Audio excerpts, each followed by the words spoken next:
Anda masih menyaksikan Impact CNBC Indonesia. Kita lanjutkan perbincangan bersama dengan Pak Wimbo Santoso di segmen terakhir ini.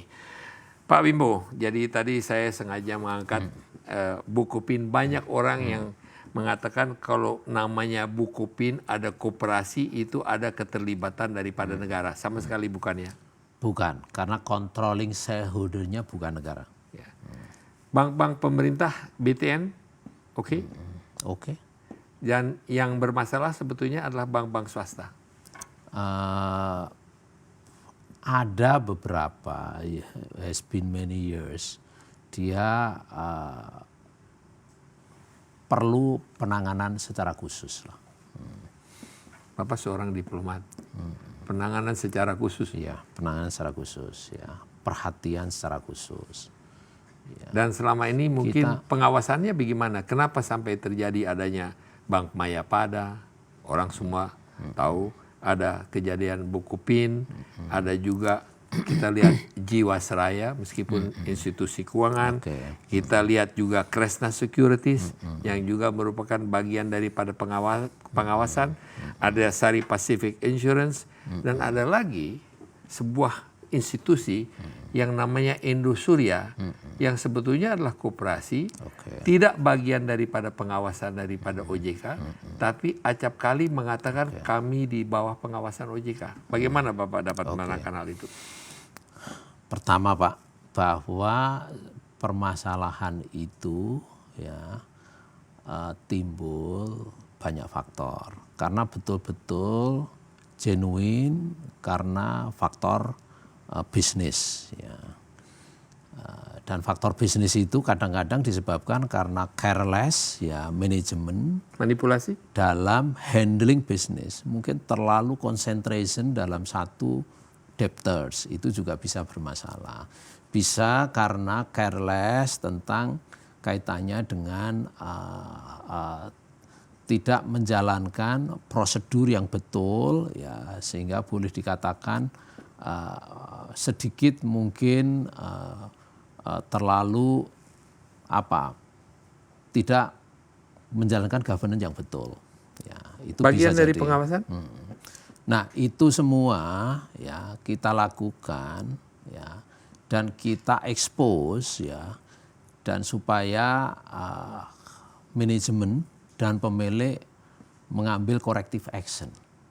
Ya, kalau enggak, ini akan menjadi berlarut-larut dan menjadi prolong dan akhirnya akan menimbulkan kerugian yang lebih besar. Ya. Dan ini harus dilakukan, tidak boleh ditutupin.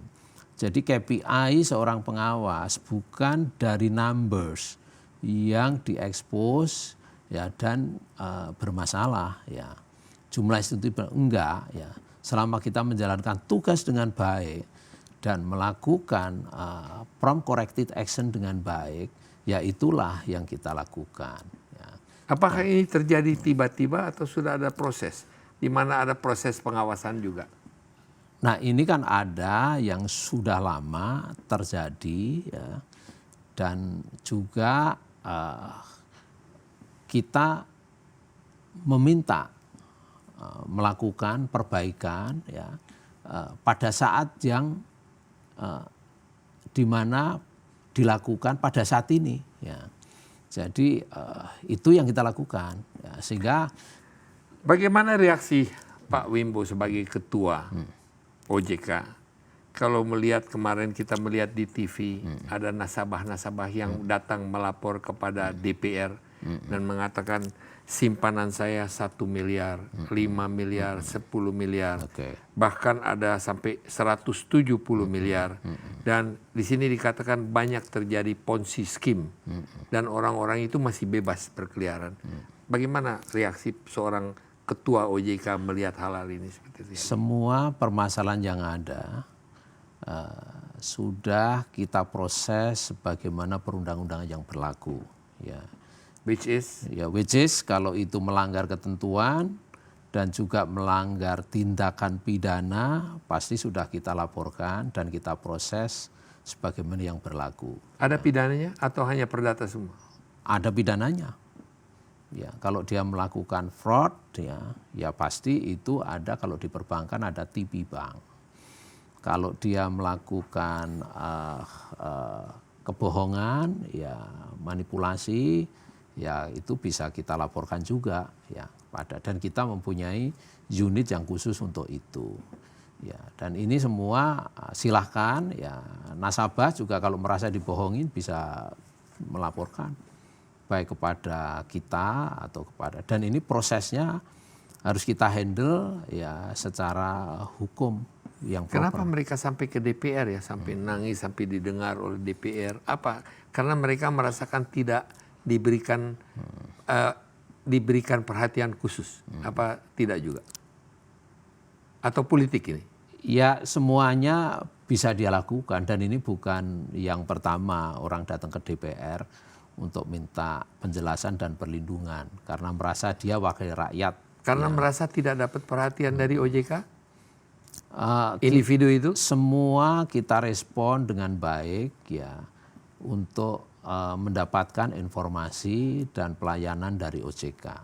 Tapi tanggung jawab ya semua penyelesaian permasalahan itu adalah ada di pengurus dan pemilik, bukan di OJK. OJK adalah lembaga yang mengawasi, membuat kebijakan agar semua lembaga keuangan itu menjalankan operasinya sesuai koridor. Dan apabila melanggar itu pasti kita panis.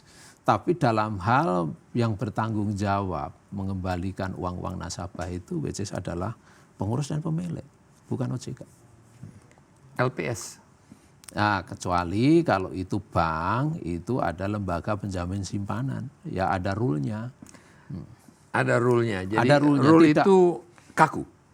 Rule itu pada saat ya memang bank itu sudah ditangani LPS, yaitu nanti LPS yang handle. Dan ini penjaminan adalah hanya sebatas maksimum 2 miliar.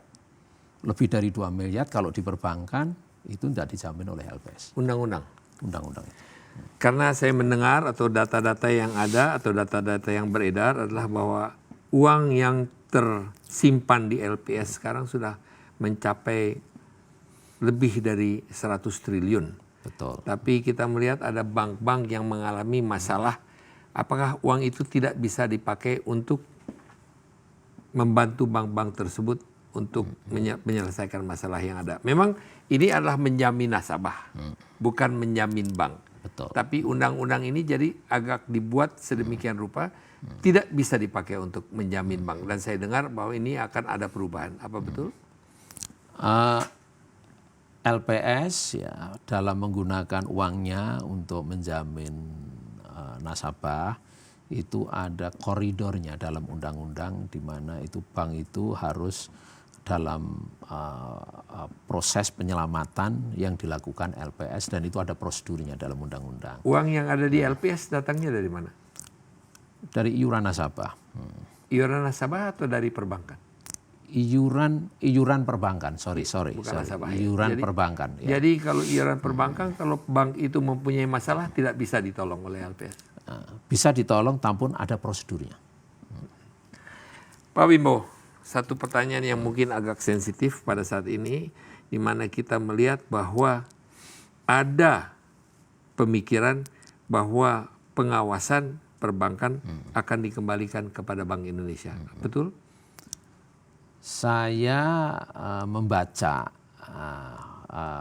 berita-berita itu, statement-statement itu sudah lama. Namun demikian selama ini bagi saya yang penting saya kerja baik sesuai tupoksi yang ada agar recovery ekonomi ini cepat selesai. Baca di koran?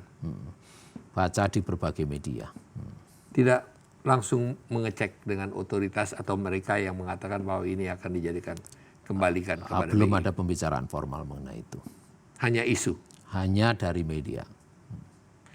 Pak Wimbo, bekerja sebagai ketua OJK merupakan satu tanggung jawab yang sangat besar. Bagaimana Bapak melihat ke depan ekonomi Indonesia dalam waktu 1-2 tahun berikut ini?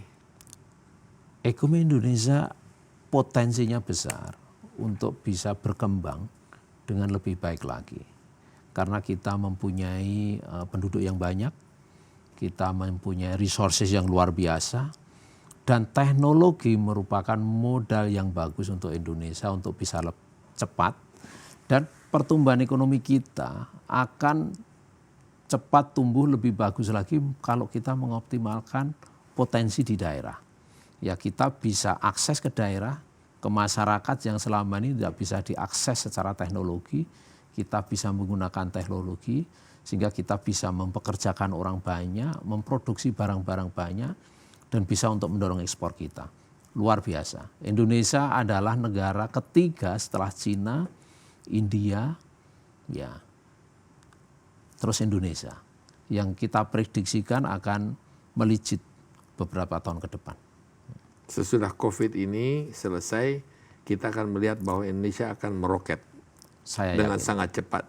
Dan ini pun telah diprediksikan oleh IMF maupun World Bank. Saya yakin itu. Kecuali politisi lokal yang tidak percaya. That's politics. Pak Wimbo. Makasih. Terima kasih atas kedatangannya. Semoga sukses dan bisa menjalankan tugas ini tanpa adanya gejolak-gejolak perbankan maupun keadaan finansial di pasar pada saat ini. Saya yakin itu.